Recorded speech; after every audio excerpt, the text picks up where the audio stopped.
Pemeliharaan Allah yang sempurna itu lebih kelihatan lagi atas umat manusia. Ya, contohnya Allah memanggil dan menentukan jalan hidup manusia sejak ia masih dalam kandungan ibunya. Satu, Allah melihat kita sejak dari bakal anak atau janin. Jadi Bapak Ibu, kita pun lahir ke dunia ini. Iya. Sejak dari janin pun Tuhan sudah tahu. Ya. Bahwa memang kita lah yang sepatutnya layak dilahirkan Tuhan ke dunia. Nah, itu makanya dikatakan dalam Ibrani 1:15, Allah telah memilih aku sejak kandungan ibuku dan memanggil aku oleh kasih. Ya, dan juga Allah mengetahui jalan hidup kita sebelum kita melaluinya.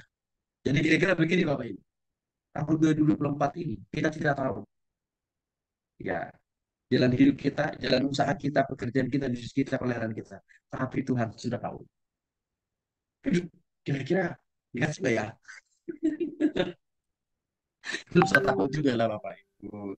Kan semuanya bisa Tuhan kerjakan untuk mendatangkan kebaikan kan. Gitu loh. Saya ya. Jalan yang dilalui manusia pun juga sudah ditentukan Allah dari sebelum dia lahir ke dunia ini. Contoh Allah mengutus Yeremia sebelum dia lahir. Sebelum dia papa mamanya ketemu. Sebelum papa mamanya menikah. Tapi Tuhan sudah menetapkan, Tuhan sudah punya target. Iya, Yeremia pasti lahir ke dunia ini.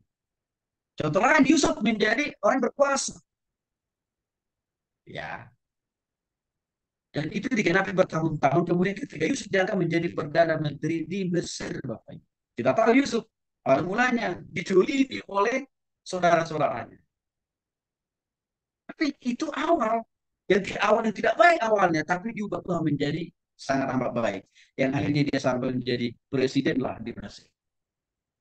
Ya, nah yang lain kita lihat lagi, Bapak Ibu, ya dalam hal ini pernikahan dibangun oleh Allah. Rumah dan harta adalah warisan orang tua, tapi istri dan bijak adalah pemberian Tuhan. Nanti begini, sebelum kita bertemu, sebelum kita pacaran, sebelum kita mengenal istri dan suami kita, sebenarnya Tuhan sudah punya ketetapan. Satu saat siapa yang menjadi istri kita dan siapa yang akan menjadi suami kita. Itu sudah ada. Ya. Nah, jadi bagi saudara yang eh, belum realisasikan pasangan hidup buat saudara, percayalah tetap Tuhan. Dia sanggup, dia pasti mempertemukan yang terbaik buat saudara.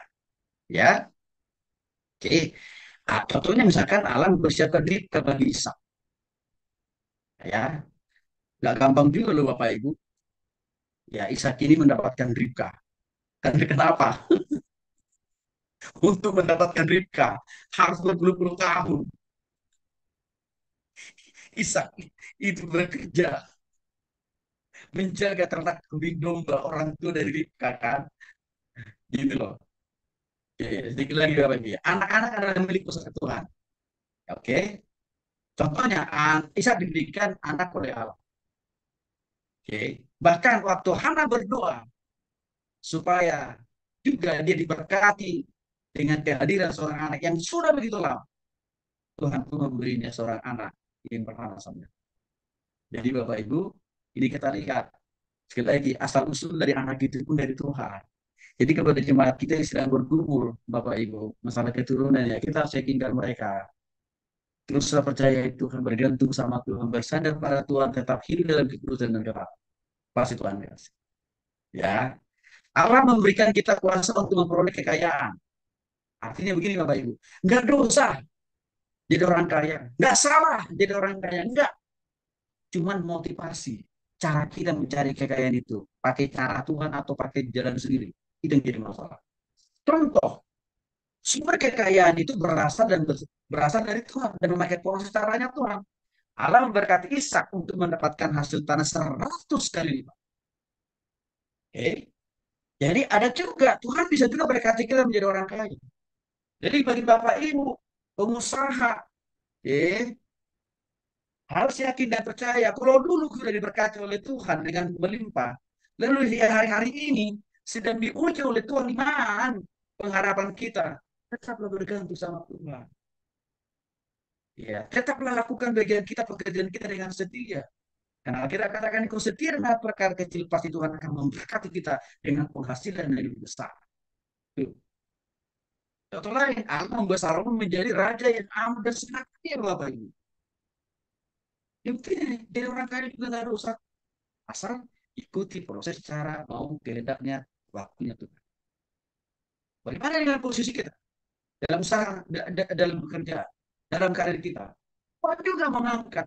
Tuhan juga yang menempatkan kita pada posisi yang Tuhan mau. Buktinya apa? Daniel.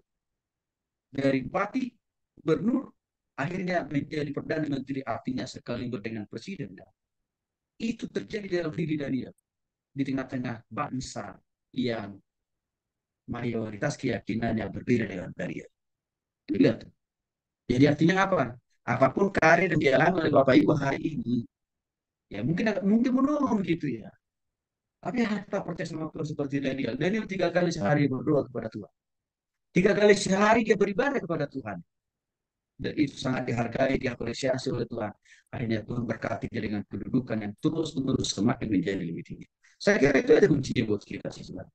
Mordecai diangkat menjadi Perdana Menteri. Ya, temannya Daniel kan ini sebenarnya Mordecai. Waktu itu di tengah kerajaan Nebukadnezar. Posisinya Mordecai ini menjadi Perdana Menteri bukan karena ya di tengah-tengah para masyarakat yang mayoritas percaya Tuhan, enggak, dia minoritas justru. Tapi karena dia sama dengan Daniel 3 kali sehari berdoa kepada Tuhan, beribadah kepada Tuhan, maka posisinya pun diangkat. Maka saya begini Bapak Ibu, serendah apapun sisi kita hari ini, kalau kita tahu setia berdua sama Tuhan seperti Daniel, pasti Tuhan angkat. Ya, Allah berkuasa memberi dan mengambil kehidupan. Nah ini Bapak Ibu, satu, Allah menentukan masa hidup kita. Contohnya ini, ya, ini terus Allah berkuasa untuk memberkati dia. Sampai berkuasa juga. Ya, untuk mengizinkan di 19 berkat-berkat itu. Tapi Allah berkuasa juga. Mengubah penderitaan kesukarannya untuk kembali memberkati dia. Allah menyelamatkan kita dari mau, dari mana bahaya Bapak Ibu. Jadi artinya kita melihat bahwa Allah itu bekerja di dalam setiap situasi keadaan, pergumulan apapun. Allah memperpanjang masa hidup kita juga. Contohnya 12 tahun ditambahkan usia hidup kepada Rizki ya Bapak Ibu. Dorcas dibangkitkan dari kematian. Oke, artinya apa? Hidup kita kalau kita serahkan total kepada Tuhan, Tuhan yang berhak memperpanjang. Tuhan juga berhak mempersingkat alias mendiskon. Tapi bagi kita yang percaya kepada Yesus Kristus, di diskon Tuhan ke hidup kita di dunia ini singkat gitu ya. Lalu kita dipanggil kepergian kita itu kan ke tempat yang termulia, terindah, termanis, yaitu di surga. Jadi nggak usah takut, nggak menghadapi kematian. Ya Bapak Ibu ya. Saya sama anak saya sama istri saya selalu saya tekankan kepada mereka. Kalau papa pergi lebih duluan, jangan terlalu lama kalian nangisnya ya. Saya bilang, bolehlah 1 2 hari saya bilang. Tapi setelah itu harus move on. Karena papa perginya itu surga kok. Nah, saya sedang mengajar mereka untuk percaya kepada Tuhan atas apapun yang terjadi dalam hidup. Jadi orang benar dipanggil Tuhan lewat lebih awal. Coba bayangin Bapak Ibu. Bertahan Tuhan gitu ya. Tapi dipanggil Tuhan lebih awal. Umurnya lebih pendek. Oke. Kenapa itu terjadi? Ya, satu, menyadarkan kita. Tidak ada manusia dapat meluruskan apa yang sudah Tuhan. Kedua, kita bisa minta supaya Tuhan perpanjang umur kita. Tapi keputusan akhir tentang Tuhan. Kalau Tuhan tak perpanjang, puji Tuhan. Tapi kalau Tuhan bilang, diskon 50%, lebih cepat perginya. Ya, tetap puji Tuhan. Karena kepergian kita sudah ke surga. Oke. Kita dapat meramalkan, kita tidak bisa meramalkan hidup kita. Umur kita, berapa tahun. Semua jadi diatur dan dikendalikan oleh Tuhan. Oke. Nah, kita harus untuk itu, makanya kita rendah hati sama Tuhan. Bergantung sama Tuhan. Tidak boleh sombong tapi dengan segala sesuatu yang Tuhan anugerahkan, yang Tuhan berikan kepada kita. Maka pujian dan kemuliaan itu biarlah hanya kembali untuk Tuhan. Nebukadnezar disikap oleh Tuhan.